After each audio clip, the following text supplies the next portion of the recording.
Guys അസ്സലാമു അലൈക്കും. പുതിയൊരു വീഡിയോയിലേക്ക് സ്വാഗതം. ഇന്ന് ഞാൻ സീരിയസ് ആയിട്ടുള്ള ഒരു ടോപ്പിക് ആയിട്ടാട്ടോ നിങ്ങളുടെ മുമ്പിലേക്ക് എത്തിയിട്ടുള്ളത്. എനിക്ക് നിങ്ങളോട് ഓരോരുത്തരോടുമാണ് ഈ ഒരു ചോദ്യങ്ങൾ ചോദിക്കാനുള്ളത്. അപ്പോൾ ഈ വീഡിയോ കാണുന്നവർ എന്തായാലും നിങ്ങളുടെ അഭിപ്രായങ്ങൾ ഈ കമൻറ്റ് ബോക്സിൽ നിങ്ങൾ കമൻറ്റ് ചെയ്യണമെന്നാണ് എനിക്ക് നിങ്ങളോട് പറയാനുള്ളത്. ഞാൻ നെജില ഷാനിൻ്റെ വീഡിയോ ചെയ്ത സമയത്ത് എനിക്ക് ഒരുപാട് കമൻറ്റ് വന്നിട്ടുണ്ടായിരുന്നു. നിനക്ക് വേറെ പണിയില്ലേ, എന്തിനാണ് അവളെ വിറ്റ് ജീവിക്കുന്നത്, അവളെ പറ്റിയിട്ട് എന്തിനാണ് കുറ്റം പറയുന്നത് എന്നൊക്കെ ചോദിച്ചിട്ട് ഇങ്ങനെ അവളെ സപ്പോർട്ട് ചെയ്തിട്ട് കമൻ്റ് ഇടുന്നവരോടും അതുപോലെ അവളുടെ ലൈവിലും അവളുടെ വീഡിയോസിലും പോയിട്ട് അയ്യോ പാവം നെജില, അയ്യോ പാവം നെജില എന്ന് പറഞ്ഞിട്ട് നെജിലയെ സ്നേഹിക്കാം, അത് ഓരോരുത്തരുടെ ഇഷ്ടമാണ്. പക്ഷെ ഇങ്ങനെ സപ്പോർട്ട് ചെയ്യുന്നവരോടും സൂപ്പർ ചാറ്റ് ചെയ്യുന്നവരോടും അവർക്ക് സ്വതക്ക കൊടുക്കുന്നവരോടുമാണ് എനിക്ക് ഈ ഓരോരോ ചോദ്യങ്ങളും ചോദിക്കാനുള്ളത് കേട്ടോ. അപ്പം നിങ്ങൾ എന്തായാലും ഈ ഒരു വീഡിയോ കണ്ടിട്ട് നിങ്ങളുടെ അഭിപ്രായങ്ങൾ നിങ്ങൾ ഈ കമൻറ്റ് ബോക്സിൽ കമൻറ്റ് ചെയ്യാം. കുറച്ച് ദിവസങ്ങൾ മുമ്പ് ഈ നെജിലയെ സപ്പോർട്ട് ചെയ്യുന്ന ഒരു ബുർക്ക ഇട്ടിട്ടുള്ളൊരു സ്ത്രീയുണ്ട്, ഷീജ, മുസ്ലിം ആയിട്ട് ഇപ്പം ഫാത്തിമ എന്നാണ് അവർ വിളിക്കുന്നത്. അവരും ഒരുപാട് അലിഗേഷൻസ് നമ്മുടെ ബീനിൻ്റെ മൂത്ത മകളെ പറ്റി പറയുകയുണ്ടായി. വെറും +2 പഠിക്കുന്ന ഒരു കുട്ടിയെ പറ്റിയിട്ടാണ് അവർ പറഞ്ഞത്. എന്താണ് അവർ പറഞ്ഞ ഒരു അലിഗേഷൻ? ആ കുട്ടിയെ ബാത്റൂമിൽ നിന്ന് മറ്റൊരു പുരുഷന്റെ കൂടെ പിടിച്ചു എന്നുള്ളത്. ആ കുട്ടിയെ ബാത്റൂമിൽ നിന്ന് ഒരു പുരുഷന്റെ കൂടെ പിടിച്ചു എന്നുള്ളതാണ് അവർ പറഞ്ഞ അലിഗേഷൻ. അതിന് അവരുടെ കയ്യിൽ പ്രോപ്പർ ആയിട്ടുള്ള തെളിവോ കാര്യങ്ങളോ ഒന്നും തന്നെയില്ല. പക്ഷെ അവരിത് പറഞ്ഞുകൊണ്ടേയിരിക്കുകയാണ്. ഒരു കുട്ടിയെ പറ്റിയിട്ടല്ലേ പറയുന്നത്, അല്ലേ? ഒരു തെളിവും കാര്യങ്ങളും ഇല്ലാണ്ട് ഇവർ അവരുടെ ചാനലിൽ കിടന്നത് പറയുന്ന സമയത്ത് ഇത് കേട്ട് വന്നിട്ട് ഒരുപാട് പേര് ബീനിൻ്റെ കമൻറ്റ് സെക്ഷനിൽ പോയിട്ട് ബീനെ നിൻ്റെ മകളെ ഇങ്ങനെ പിടിച്ചോ എന്ന് ചോദിക്കുന്നുണ്ട്. ഇത് ചോദിക്കുന്നത് കേൾക്കുന്ന ആ ഒരു കമൻറ്റ് കാണുമ്പം ഈ കമൻറ്റ് ഇട്ടവരോട് എനിക്ക് ചോദിക്കാനുള്ളത്, എന്തിൻ്റെ അടിസ്ഥാനത്തിലാണ് നിങ്ങൾ ഈ ചോദിക്കുന്നത്? ഇതിൻ്റെ യാഥാർത്ഥ്യം എന്താണെന്ന് നിങ്ങൾക്കറിയോ? വെറും ഒരു 18 17 വയസ്സ് പ്രായമുള്ള ഒരു കുട്ടിയുടെ ഫ്യൂച്ചർ വെച്ചിട്ടല്ലേ അവർ കളിക്കുന്നത്. ഇതൊരു കേസ് ആയാൽ അതിന് വരുന്ന അവർ എന്തൊക്കെ നിയമ നടപടികൾ അവർ സ്വീകരിക്കേണ്ടി വരും? അവർ ചിന്തിക്കുന്നില്ലേ ഇത്? ബീൻ എന്ന് പറയുന്ന ഒരു സ്ത്രീ മറ്റൊരു മതത്തിൽ നിന്ന് ഇസ്ലാം മതം സ്വീകരിച്ച് ഇസ്ലാമായി മാറിയ ഒരു സ്ത്രീയാണ്. ഇപ്പോൾ ഇസ്ലാം പ്രകാരമാണ് അവർ ജീവിക്കുന്നത്. ഞാനൊരു മുസ്ലിമാണ്. ഒരു മുസ്ലിം വിശ്വസിക്കുന്നത് എന്താണ്? മറ്റൊരു മതത്തിൽ നിന്ന് നമ്മുടെ മതത്തിലേക്ക് ഒരാൾ വന്നിക്കാണെങ്കിൽ അതുവരെ അവർ ചെയ്ത എല്ലാ പാപങ്ങളും പൊറുക്കപ്പെട്ടിട്ട് ഒരു പുതിയ കുട്ടിയെ പോലെ അവരായി മാറുമെന്നല്ലേ, അല്ലേ? അത്രയും നമ്മൾ വിശ്വസിക്കുന്ന ഒരു മതമല്ലേ, അത്രയും നമ്മൾ ബഹുമാനിക്കുന്ന ഒരു മതമല്ലേ? അപ്പം നമ്മുടെ മതത്തിലേക്ക് വന്ന് കയറിയ ഒരാളെ പറ്റിയിട്ട് ഇങ്ങനെയൊക്കെയാണോ പറയേണ്ടത്? ആ സ്ത്രീയെ രായമ്മ എന്ന് വിളിക്കുന്നുണ്ട്, ആ സ്ത്രീയെ ജാതി അധിക്ഷേപം ചെയ്യുന്നുണ്ട്, ആ സ്ത്രീയെ കളറിനെ പറ്റി പറയുന്നുണ്ട്. ഈ പറയുന്ന നജിലാക്ക് ഇതൊക്കെ പറയാനുള്ള എന്ത് അധികാരമാണുള്ളത്? ഇപ്പം നിങ്ങൾ ചോദിക്കും, നിനക്ക് നജിലയെ പറ്റി പറയാൻ എന്ത് അധികാരമാണുള്ളതെന്ന്. നജില അന്യപുരുഷനെ വീട്ടിൽ കയറ്റി അവളുടെ കട്ടിലിനടിയിൽ നിന്ന് അന്യപുരുഷനെ പിടിച്ചു എന്ന് പറഞ്ഞത് ഞാനോ നിങ്ങളോ യൂട്യൂബേഴ്സും അല്ല, നജിലയുടെ ഉമ്മയാണ്. അതിന് സാക്ഷി നജിലയുടെ ഉമ്മയാണ്. അതിനൊരു പ്രോപ്പർ ആയിട്ടുള്ള ഒരു സാക്ഷി ഉണ്ടടേ. ആളുടെ ബാപ്പ സാക്ഷിയാണ്, ആളുടെ നാട്ടുകാർ സാക്ഷിയാണ്, അവിടെ വന്ന പോലീസുകാർ സാക്ഷിയാണ്. അതിൻ്റെ അർത്ഥം എന്താണ്? അവിടെ അങ്ങനെ ഒരു കാര്യം നടന്നിട്ടുണ്ട്. അതൊരു സത്യമായിട്ടുള്ള ഒരു കാര്യമാണ്. ഈ ഒരു സത്യമായ ഒരു കാര്യം ബീനിൻ്റെ യൂട്യൂബ് ചാനലിലൂടെ പുറത്തേക്ക് കൊണ്ടുവന്നതാണ് ഇപ്പോഴത്തെ ഈ ഒരു വൈരാഗ്യത്തിൻ്റെ കാരണം.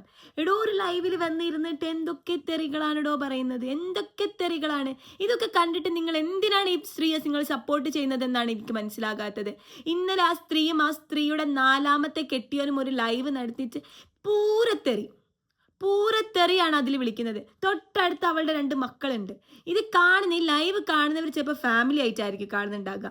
അവരുടെ വീട്ടിൽ മക്കളുണ്ടാകും, അല്ലേ? എന്താണ് അവർ പറയുന്നുണ്ടല്ലോ, ഞാനൊരു യൂട്യൂബറാണെന്ന് പറയുന്നുണ്ടല്ലോ. ഈ യൂട്യൂബറോട് എനിക്ക് ചോദിക്കാനുള്ളത്, നിങ്ങൾ എന്താണ് ഇൻഫ്ലുവൻസ് ചെയ്യുന്നത്? ഞാൻ എൻ്റെ ഫാമിലിയിലെ കാര്യങ്ങളാണ്, ഞാൻ എൻ്റെ ലൈഫാണ് പങ്കുവെക്കുന്നതെന്ന് പറയുന്നുണ്ട്. ഈ തെറി വിളിക്കുന്നതാണ് നിങ്ങളുടെ ലൈഫ്? അവരെ സപ്പോർട്ട് ചെയ്യുന്ന ഒരു സ്ത്രീ ഉണ്ട്, ഫാത്തിമ എന്ന് പറയുന്ന ഷീജ. അവരും ഇസ്ലാം മതം സ്വീകരിച്ച് വന്നവരാണ്. ഇസ്ലാമിന്റെ മഹത്വം നിങ്ങൾക്കറിയില്ലേ? എന്തിനാണ് ഒരു ഇല്ലാത്ത കാര്യം? ഒരു വ്യഭിചാരം ചെയ്തു എന്ന് നിങ്ങൾ വിളിച്ച് പറയുമ്പോൾ അതിനെന്താണ് നിങ്ങളുടെ കയ്യിലുള്ള ഒരു തെളിവ്? നിങ്ങൾ ആരെങ്കിലും കണ്ടവരുണ്ടോ? നിങ്ങളുടെ കയ്യിൽ അതിനായിട്ടുള്ള പ്രോപ്പർ എവിഡൻസ് ഉണ്ടോ? എന്തെങ്കിലും നിങ്ങളുടെ കയ്യിലുണ്ടോ? വെറും വ്യൂസും റീച്ചും പൈസയാണോ നിങ്ങൾ ഉദ്ദേശിക്കുന്നത്? അതിന് വേണ്ടിയിട്ടാണ് ഒരു കുട്ടിയെ നിങ്ങൾ ഇതിലേക്ക് വലിച്ചഴക്കുന്നത്? മനസ്സിലാക്കാത്തതുകൊണ്ടാണ് ചോദിക്കുന്നത്. എന്താണ് നിങ്ങളുടെ ഉദ്ദേശം? ഈ ഷീജ എന്ന് പറയുന്ന ഒരു സ്ത്രീയുടെ ലൈവ് ഉണ്ട്, ഓഹോ, നെജിലയുടെ പോലെ തന്നെയാണ്, ഒന്നും പറയാനില്ല. അമ്മാതിരി ലൈവാണ്. അപ്പോൾ ഈ നജലായും ഷീജായൊക്കെ സപ്പോർട്ട് ചെയ്യുന്നവരോടാണ് എനിക്ക് ചോദിക്കാനുള്ളത്, എന്താണ് നിങ്ങൾ ഈ സൊസൈറ്റിക്ക് കൊടുക്കാൻ ഉദ്ദേശിക്കുന്ന ഒരു മെസ്സേജ്? ഇല്ലാത്ത അലിഗേഷൻസ് ഒരു കുട്ടിയെ പറ്റി പറയാമെന്നാണോ? നമ്മുടെ മതം വിശ്വസിച്ച് വന്ന ഒരു സ്ത്രീയെ അവരുടെ ജാതി, പണ്ടത്തെ ജാതിയുടെ പേരിലും ജാതി അധിക്ഷേപം ചെയ്യുക, വർണ്ണ അധിക്ഷേപം ചെയ്യുക. എടോ, ഇന്ത്യൻ നിയമപ്രകാരം, ഇന്ത്യൻ പീനൽ കോഡ് പ്രകാരം ഇത് വലിയൊരു കുറ്റമാണ്. ആ ബീൻ ഇതിനെതിരെ കേസിന് പോയാൽ നീ അഴിയെണ്ണും നജില, അഴിയെണ്ണും നീ. പിന്നെ നിന്നെ പറ്റിയിട്ട് ഓരോരുത്തർ പറയുന്നുണ്ടല്ലോ, നിന്നെ പറ്റിയിട്ട് റിയാക്ഷൻ ചെയ്യുന്നുണ്ടല്ലോ എന്ന് പറയാനില്ലേ? നീ പറയുന്ന കാര്യങ്ങളെ പറ്റിയിട്ടാണ് ഓരോരുത്തരും വീഡിയോ ചെയ്യുന്നത്. നീ പറഞ്ഞതിനെ പറ്റിയിട്ടേ ഓരോരുത്തരും വീഡിയോ ചെയ്തിട്ടുള്ളൂ. പിന്നെ നിന്നെ ഷാനിനെ പിടിച്ച കഥ പുറത്ത് കൊണ്ടുവന്നത് നിന്റെ ഉമ്മയാണ്, മറ്റാരുമല്ല. പിന്നെ ഇപ്പം നിന്റെ കൂടെ നിൽക്കേണ്ടെന്ന് പറഞ്ഞ് ചൈൽഡ് ലൈനിനോട് പറഞ്ഞ് അല്ലെങ്കിൽ പഞ്ചായത്തിൽ പറഞ്ഞത് നിന്റെ മകളാണ്. ആ സത്യം നീ മനസ്സിലാക്കണം. ആ മകളെ പോലും വിറ്റ് ജീവിക്കുന്ന നിനക്ക് അന്യൻ്റെ മകൾക്കൊരു വിലയില്ല എന്നുള്ള സത്യം ഞങ്ങൾക്കൊക്കെ അറിയാം. എനിക്ക് ബീനെ നിന്നോടാണ് പറയാനുള്ളത്, ഇങ്ങനത്തെ നാരി കേസിൻ്റെ ബാക്കിൽ നീ പോകണം എന്ന് ഞാൻ പറയുന്നില്ല. പക്ഷേ ഇതിനുള്ള മറുപടി നീ അവൾക്ക് കൊടുക്കണം. ഇനി ഒരു കുട്ടിയെ പറ്റിയിട്ട് പറയാൻ അവൾക്ക് കഴിയാത്ത വിധം അവളെ പൂട്ടണം. ഷെഫീന താത്തയോട് എനിക്ക് അത് തന്നെയാണ് പറയാനുള്ളത്. ഷെഫീന താത്തയുടെ വീഡിയോ ഞാൻ ഇന്നലെ കണ്ടിട്ടുണ്ടായിരുന്നു. അതിൽ ഷെഫീന താത്ത പറഞ്ഞ ഓരോ പോയിന്റ് എനിക്ക് കറക്റ്റായിട്ടാണ് തോന്നിയിട്ടുള്ളത്. അപ്പോൾ എനിക്ക് പറയാനുള്ളത്, നിയമ നടപടിക്ക് പോവുക തന്നെ വേണം. ഇനി ഒരു കുട്ടിയെ പറ്റിയിട്ടും ഇല്ലാത്ത അലിഗേഷൻസ് പറയാൻ പാടില്ല. യത്തീം മക്കളെ അല്ലാത്തവരെ കാട്ടി യത്തീമാണെന്ന് പറഞ്ഞ് നീ പിരിവ് നടത്തിയത് ഇവൾ പുറത്തു കൊണ്ടുവന്നു. ബീൻ ചെയ്ത ഓരോ തെറ്റുകളാണ് കേട്ടോ. യത്തീം കുട്ടികളല്ലാത്തവരെ യത്തീമാണെന്ന് പറഞ്ഞിട്ട് നജില പിരിവ് നടത്തിയത് അവൾ സൊസൈറ്റിയുടെ മുന്നിൽ ചൂണ്ടിക്കാണിച്ചു. 2, 3 മക്കളും 3 ബാപ്പാക്കുള്ളതാണ്, 4മതൊരുത്തനെ കെട്ടിയിട്ടുണ്ട് എന്നുള്ളത് ബീൻ പുറത്തു കൊണ്ടുവന്നു. 4മത് കെട്ടിയത് അവിഹിത ബന്ധത്തിലാണെന്നുള്ളത് ബീൻ പുറത്തു കൊണ്ടുവന്നു. ഇതാണോ നീ ബീനിൽ കാണുന്ന തെറ്റുകൾ? ആണോ? നജില, എങ്ങോട്ടാ നിന്റെ പോക്ക്? നീ എന്തൊക്കെ തെറ്റുകളാണ് ഈ ഒരു യൂട്യൂബിലൂടെ ചെയ്തു കൂട്ടിയിട്ടുള്ളത്? ഷെഫീനാത്തക്കുള്ള ഒരു അംഗവൈകല്യത്തെ, ഡിസേബിലിറ്റി നീ എന്തൊക്കെ വിളിച്ചു? നീയും ഒരു സ്ത്രീയല്ലേ? നാളെ നിനക്കും ഇങ്ങനെ വന്നുകൂടാന്നുള്ളതിന് എന്താ ഒരു ഗ്യാരണ്ടി എന്താ ഉള്ളത്?